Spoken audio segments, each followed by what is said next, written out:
Hello children, today we are going to revise the lessons sorting material into groups and fiber to fabric, in which we will discuss about the wool, silk, jute and synthetic fibers. Okay, so let us start with the sorting materials into groups.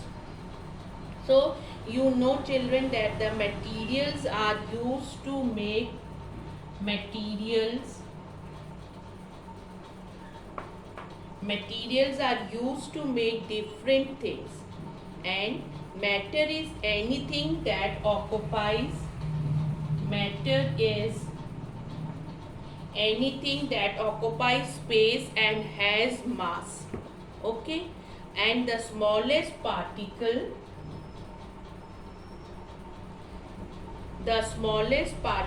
of an element is an atom. Atom is the smallest particle of an element. Now,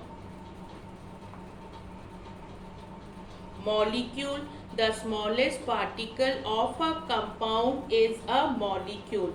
The smallest particle of a compound is a molecule. Okay, grouping together things with similar properties, what it is known as children? That is known as classification. What is it known as? That is known as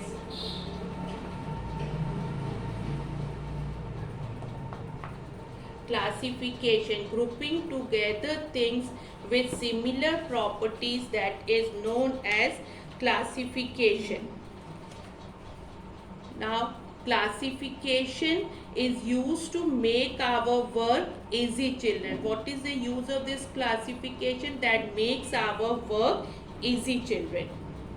Then some properties of matter that can be used to classify matter are, what are that children? That are appearance and texture, that is luxure also. Okay, and solubility in water, luxure, texture is there children, appearance is there, density, solubility in water and transparency. So about the appearance and texture, for that appearance and texture children, paper looks different from cloth, and wood looks different from iron, children. So materials can be classified on the basis of their appearance. Some metals lose their luster when exposed to air and moisture. A metal spoon shines, whereas a wooden spoon does not shine so much. That is about the luster, that some of the metals lose their luster when they are exposed to air. Different materials feel different when you touch them, children. They may be, that is why, have different textures. They have different textures, as metal is hard and smooth, whereas wool is soft and rough. Now come to the state. Now about the state, children, most materials can be placed into one of the three groups, that are solid, liquid and gases. Solid, liquid and gas, children. Okay, solids do not easily change their shape or volume. Liquids change shape but not volume. Gases easily change their shape and volume. Okay, gases easily change their shape and volume, children.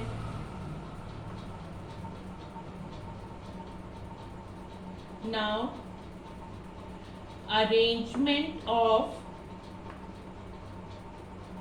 molecules. All molecules of a substance attract each other. So these three states or matter have different properties because of differences in the arrangement of molecules in them, children.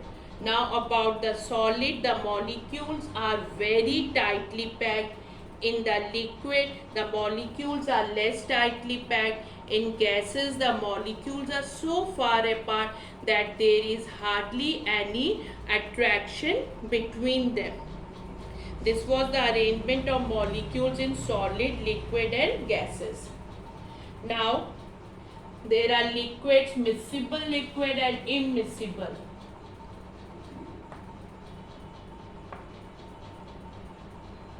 Miscible liquid and immiscible.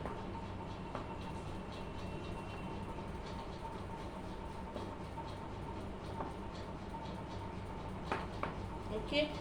Liquids which mix with each other, they are known as miscible liquids. Liquids that do not mix with each other, they are known as immiscible liquids, children.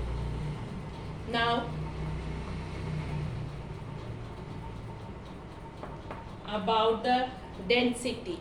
The mass per unit volume of a substance, that is known as its density. A substance which is denser than water will sink in water. A substance which is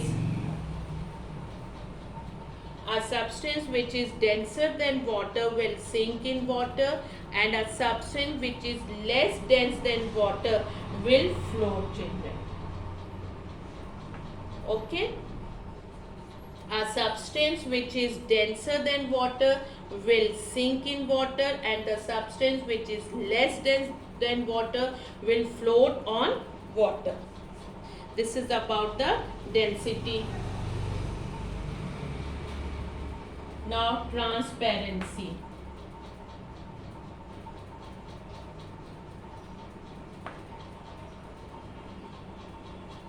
Substances are classified into three groups depending on the amount of light that can pass through them, children. So that is transparent,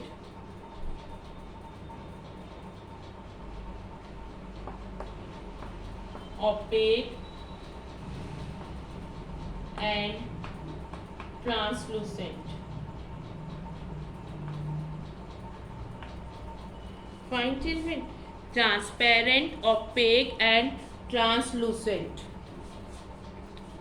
Now, in the transparent, the most of the light can pass through an object, that is a transparent, and if no light pass through it, that is an opaque, children, and if partially light can pass through it, that is known as a translucent. We cannot see through translucent objects, children.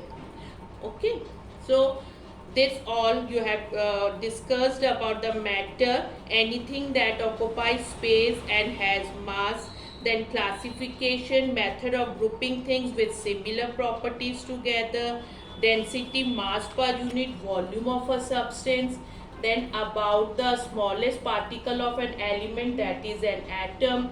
The smallest particle of a compound is a molecule. So, now let us come to the next lesson, children. We'll discuss, just now we will revise about the wool, silk, jute and synthetic fibers. Okay. Now, shearing is the process of removing wool from sheep. Wool is fluffy and retains air and hence heat. Okay, and children, what happens after the shearing? The wool is packed in bales and transported to the mills, where it is cleaned and then combed by a machine, separated and spun into fiber. Knitting and weaving are different. In knitting, what is required? A single yarn is required in knitting. In knitting, a single yarn is required. Okay, used to make a cloth or fabric. But in weaving, what happens, children? Two sets of yarns are required. In weaving, 2 sets of yarn are required. Now about the silk.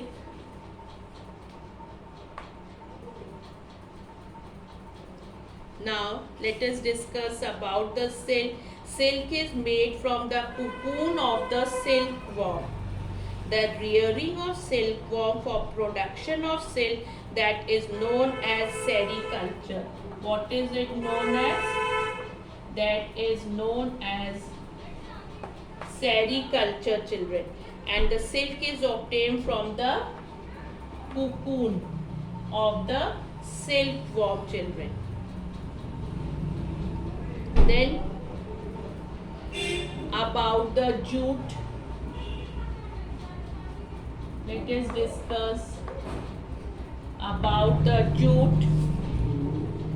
Jute fiber is coarse and strong and is obtained from the jute plant. From where does we get? We get it from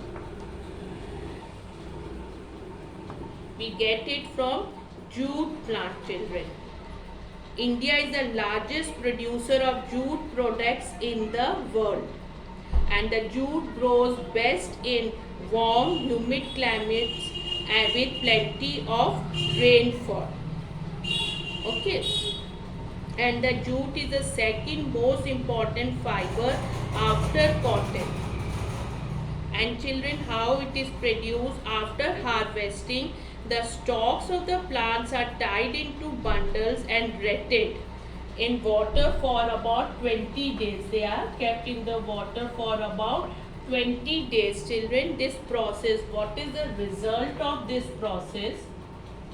What is the result of this process, children? The process softens the tissues and permits the fiber to be separated.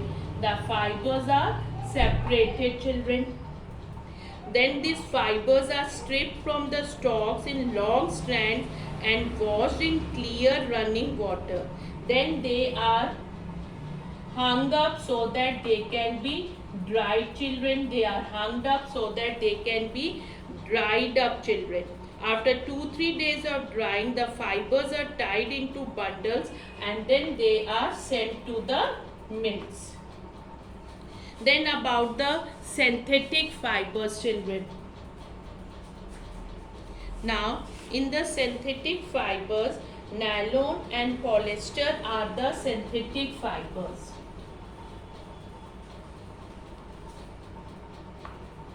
Nylon and polyester are the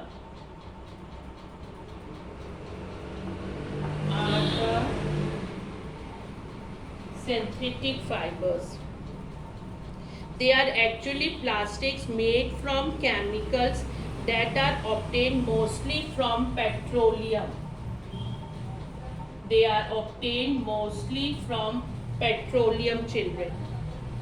Synthetic cloth is strong and does not wrinkle easily, but it does not absorb sweat and does not breathe like cotton, children. Cloths made from synthetic fibers are stronger and do not wrinkle easily, but they dry easily, children, and they have less air spaces in them than natural fibers and do not breathe so well. So they also cannot absorb sweat. They cannot also absorb sweat. These properties make them unsuitable for hot and humid weather, children. So we have discussed today about the wool, silk, sericulture, jute and synthetic fibers, children. Thank you so much.